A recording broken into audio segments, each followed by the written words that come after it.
Search करें अवामी news. मुल्क भर की ताज़ा तरीन खबरों से बाखबर रहने के लिए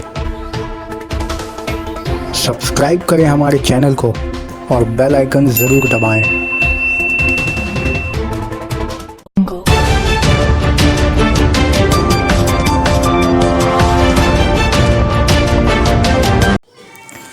मुसलमानों की शादी और बच्चों को लेकर बीजेपी रकुन असेंबली का मुतनाज़ा बयान।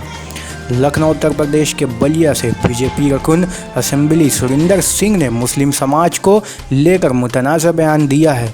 अपने बयान को लेकर अक्सर तनाज़ा का शिकार रहने वाले सुरिंदर सिंह ने मुस्लिम समाज की आबादी को लेकर सवाल खड़ा करते हुए मुतनाज़ा बयान दिया है।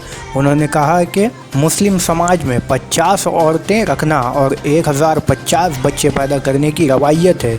ये कोई रवायत नहीं है, ये जानवरों का तरीका है।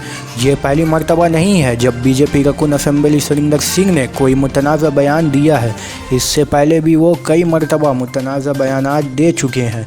पिछले साल जुलाई में बीजेपी रकुन असेंबली सुरिंदर सिंह ने असमत रेज़ी के बढ़ते वाक़यात पर मुतनाज़ा बयान दिया था। उन्होंने कहा था कि मैं दावा के साथ कह सकता हूं कि भगवान राम भी आ जाएं तो इन वाक़यात पर काबू पाना नामुमकिन है। उन्होंने इस पर काबू पाने का तरीका भी बताया था।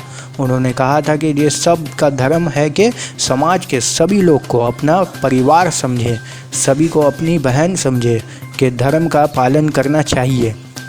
संसद के बिल पर ही उन वाक़यात पर काबू पाया जा सकता है। पिछले साल जून के महीने में रकुन असेंबली सिंह ने एक जलसा आम से खिताब करते हुए कहा था कि अहदेदारों से अच्छी शबा जिस्म फरोशी करने वाले औरतों की होती है। वो पैसे लेकर कम से कम अपना काम करती हैं और स्टेज पर नाचती हैं, मगर ये अहदेदार पैसे लेकर भी काम करें या ना करें इसकी कोई गारंटी नहीं होती। सवाल यह है कि मुस्लिम धर्म में जो है वो आप जानते हैं कि 50 औरत रखिए और जो है 1050 बच्चा पैदा कीजिए। ये कोई परंपरा नहीं, ये तो जो है एक जो है जानवरी प्रवृत्ति है।